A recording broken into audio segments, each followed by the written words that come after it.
चौंकाने वाला सत्य जिससे आप बहुत प्रभावित होंगे कि क्यों हर किसी ने कहा कि शिवरात्रि कोई साधारण रात्रि नहीं है, शिवरात्रि सबसे महान समय है।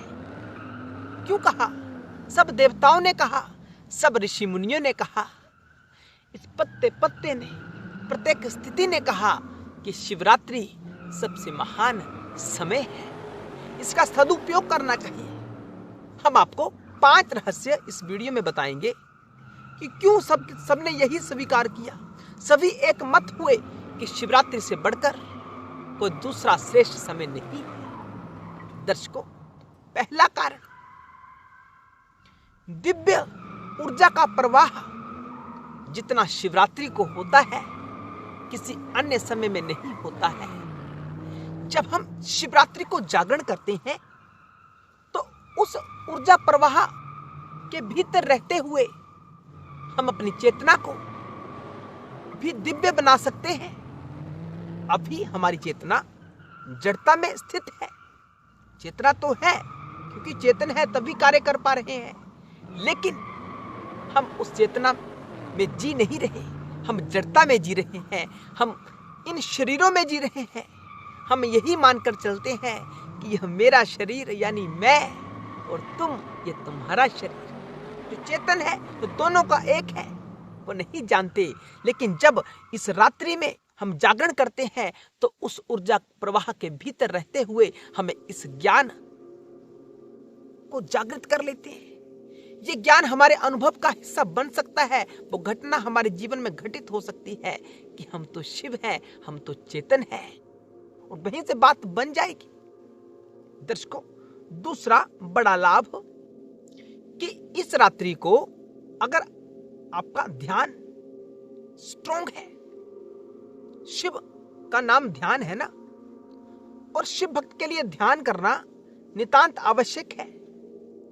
और आप एक ऊपरी स्तर तक पहुंच चुके हैं, ध्यान के ऊपरी स्तर तक, तो शिवरात्रि के दिवस में जहां अनंत सकारात्मक दिव्य ऊर्जाओं का प्रवाह हो रहा है, उस ऊर्जा के साथ रहते रहते आप कैलाश की यात्रा भी पूर्ण कर सकते हैं।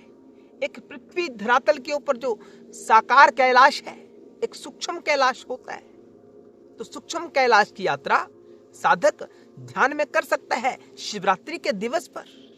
यह बहुत शक्तिशाली रात्रि है, इसको यूं ही व्यर्थ ना गवाएं। जो पिछला जीवन व्यर्थ चला गया उसे छोड़ें, भूतकाल की क्या चिंता करनी, और भविष्य किसने देखा कि अगली शिवरात्रि हमारे जीवन में आएगी या नहीं आएगी। जो शिवरात्रि अब प्रेजेंट में आ रही है उसके साथ जिए, अपना जागरण करने का प्रयास करें। तीसरा महत्वपूर्ण बड़ा लाभ दर्शकों, आध्यात्मिक अभ्यास। हम कोई अध्ययन कर रहे होते हैं, मान लीजिए आप भागवत गीता का अध्ययन कर रहे हैं, उसमें गूढ़ से गूढ़ रहस्य होते हैं। कहा जाता है कि उन रहस्यों को गुरु मुख से सुना जाए और उसके तात्पर्य को यथार्थ रूप से समझा जाए, तभी हमें लाभ होगा, अन्यथा लाभ नहीं होगा।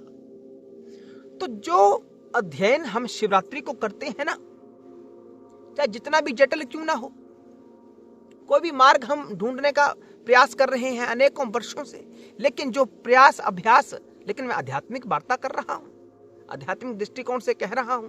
मैं ये नहीं कह रहा कोई जटिल कार्य आप संसारिक कर रहे हो वो भी पूर्ण होगा, उसके लिए प्रयास नहीं करना चाहिए। आध्यात्मिक कार्य, कोई विद्या आप ग्रहण करना चाहते हैं जो आपको समझ नहीं आ रही, और जो विद्या अध्यात्म के लिए अनिवार्य है, तो जब हम उसका अध्ययन शिवरात्रि को स्वयं भी करते हैं, शिव के सानिध्य में करते हैं, शिव को साक्षी मानकर करते हैं, शिव को हाथ जोड़कर प्रणाम करके करते हैं कि हे महादेव, इस विद्या का तो जो यथार्थ ज्ञान है वो मेरे भीतर भी प्रवेश कर जाए, सरस्वती तत्व मेरे भीतर भी जागृत हो जाए, ताकि ये तत्व मेरी बुद्धि में प्रवेश कर जाए।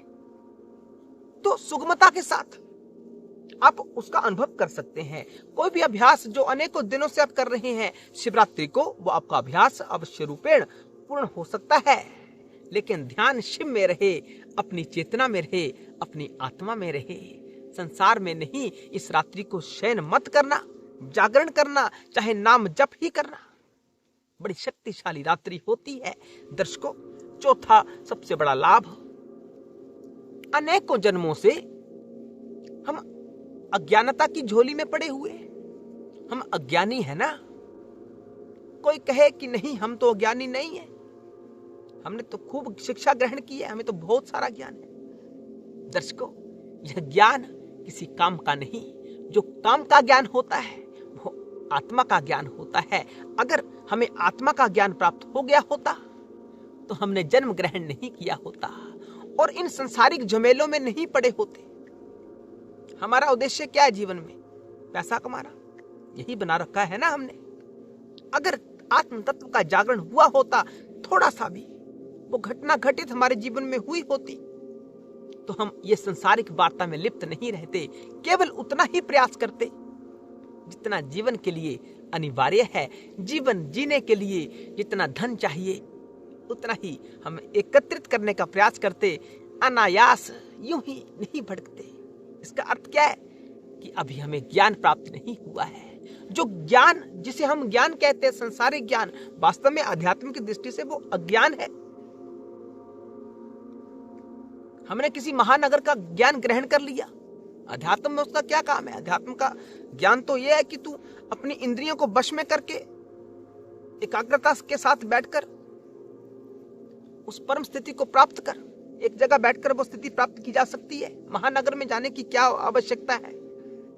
लेकिन हमने तो महानगर का ज्ञान अर्जित कर लिया। संसारिक दृष्टि से, संसारिक परीक्षा में तो आप सफल हो सकते हैं उस ज्ञान को ग्रहण करके, लेकिन अध्यात्म की परीक्षा में सफल नहीं हो सकते। आध्यात्मिक परीक्षा में तो तभी सफल हो सकते हैं जब आत्मभाव जागृत होगा। आत्मभाव इस संसार को त्याग करके ही जागृत हो सकता है। जो कहता है कि संसार में रहते हुए आत्मभाव जागृत होगा, वो आपके साथ आडंबर कर रहा है। त्याग अनिवार्य है, वैराग्य संसार से अनिवार्य है। जब तक वैराग्य ग्रहण नहीं होता तब तक जीवन में मुक्ति नहीं हो सकती। यद्यपि आजकल कुछ संत कहते हैं कि हमें मोक्ष नहीं चाहिए। अरे, अंतिम उद्देश्य ही मोक्ष है और आप स्वयं कह रहे हैं कि मोक्ष नहीं चाहिए। इसका अर्थ क्या है?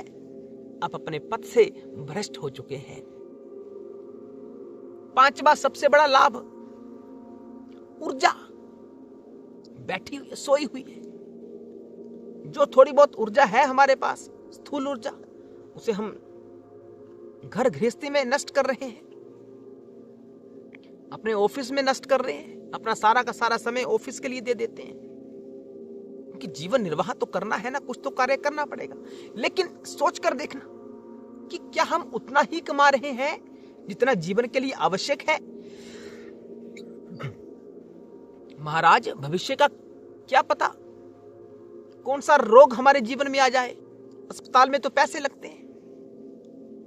हमने जब ये भाव रखा कि अस्पताल हमें जाना पड़ सकता है या पड़ेगा, तो उसी दिन से हमने बीमारी का आदेश कर लिया अपने जीवन में कि मेरे जीवन में आ। हमने बीमारी को बुला लिया उसी समय, अपने अपनी अगली सृष्टि पैदा कर ली। जब बीमारी कही कि बीमारी लग सकती है तो वो बीमारी अवश्य आएगी, क्योंकि आप उस बीमारी से लड़ने का प्रयास आज से ही आरंभ कर रहे हैं, उसकी व्यवस्था आज से ही आरंभ कर रहे हैं, तो वो विषय तो आपके जीवन में अवश्य आएगा।